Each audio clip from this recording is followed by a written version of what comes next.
결국에 돈을 벌려면 장기로 가야 될 수밖에 없는 게, 우리가 뭐 주식시장이든 부동산 시장이든 한 20년이라고 기준 놓고 볼게요. 20년 이상부터는 다 우상향합니다.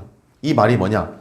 20년을 장기라고 놓고 보고 20년 이상만 투자를 하면은 누구나 다 돈을 벌 수 있다는 거거든요.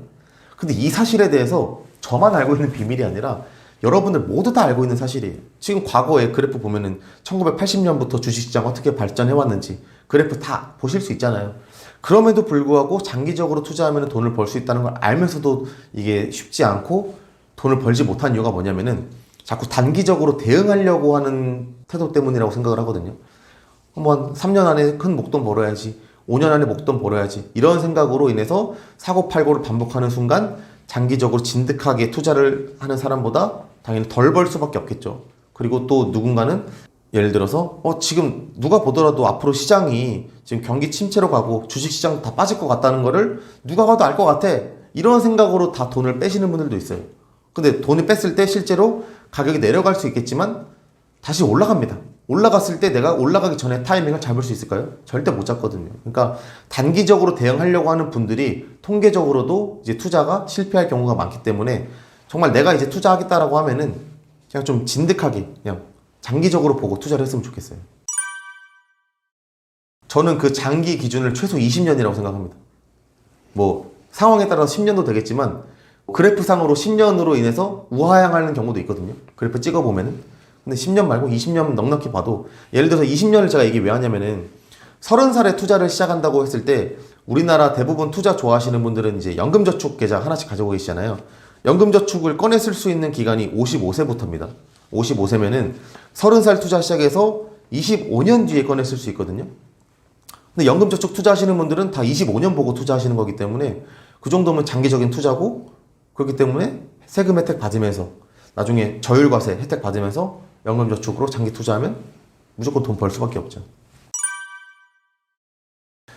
실제로 우리나라 한국은행에서 매 2년마다 금융 이해력 조사라는 걸 하거든요. 그래서 금융 지식이 얼만큼 있고 금융 태도가 얼마나 되고 이런 것들을 조사하는데, 실제적으로 OECD 국가들이나 우리나라나 2030 젊은 세대들이 단기적인 저축 투자에만 관심 많고 장기적으로는 생각을 잘 안 하고 있어요. 실질적으로 이제 젊을 때일수록 좀 더 어떤 소비에 대한 어떤 욕구, 니즈가 있고 먼 미래에 대해서 생각 안 하는 경향이 있는데, 요건 제가 단언해서 말씀드리고 싶은데, 장기적으로 어떤 투자 마인드 갖고 투자하시는 분들이 무조건 성공할 수밖에 없습니다. 그러니까 오히려 보면 아까 말씀하신 것처럼 욜로족이라는 문화가 막 생기고, 지금 소비하는 게 중요하고 단기적으로 큰 돈 버는 거 당연히 다들 중요하게 생각할 거예요. 근데 그 생각을 이겨내는 게 투자 성공의 지름길이고 제일 원칙이라고 저는 생각을 합니다. 그 생각 당연한데 그걸 좀 이겨내 보시라는 거죠.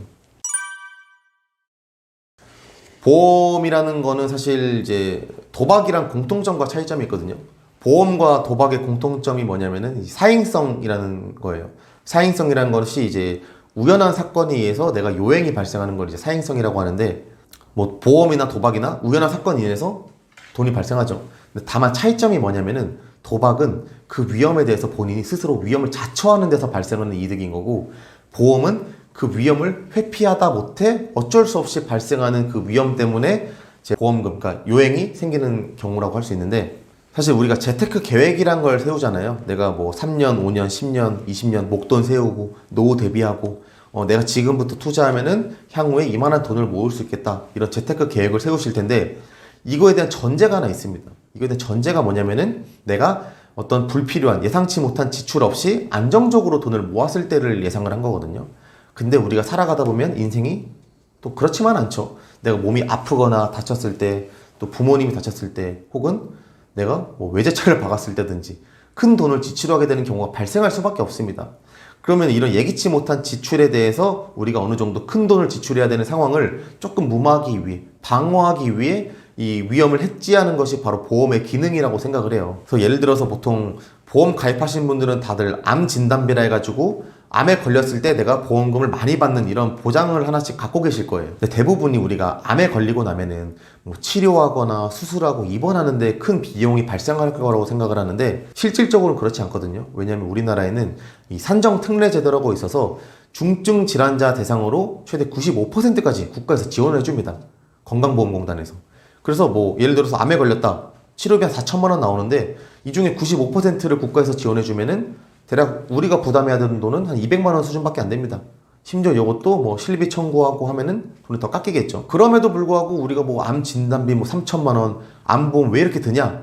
그것이 그 이유가 뭐냐면은 암에 걸리고 나면 보통 휴직을 하거나 이제 퇴직을 해야 되기 때문이에요. 왜냐면은 암에 걸리고 나면은 충분한 휴식을 가져야 되고 또 스트레스 없는 환경에 유지를 해야 되기 때문에 보통 1년 정도 휴직을 합니다. 1년 휴직하면은 돈이 그래도 고정비로 나가는 것들이 있죠. 뭐 생활비, 각종 공과금, 월세, 뭐 대출이자 등등등 해서 돈이 나가는데 내가 당장 일을 안 하면은 이거에 대해서 어떻게 충당을 할 것인가? 돈이 발생할 곳이 없잖아요. 소득이 끊겼으니까. 이때 쓰는 게 바로 이제 암보험금이거든요. 그래서 보통 뭐 월 한 150에서 200만 원 쓴다. 고정비로. 근데 1년 정도 쓰면은 한 2천에 3천만 원 쓰죠.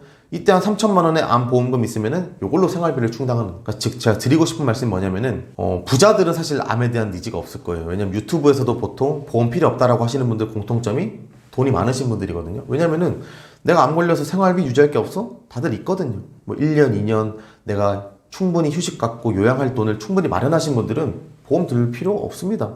왜냐면 내가 돈이 있으니까. 근데 정말 하루 벌어 먹고 살기도 힘든 분들도 많잖아요. 그리고 소득이 끊겼을 때 나에게 다가오는 그 위험에 대해서 대비가 안 되신 분들은 충분히 보험을 가질 필요가 있겠죠.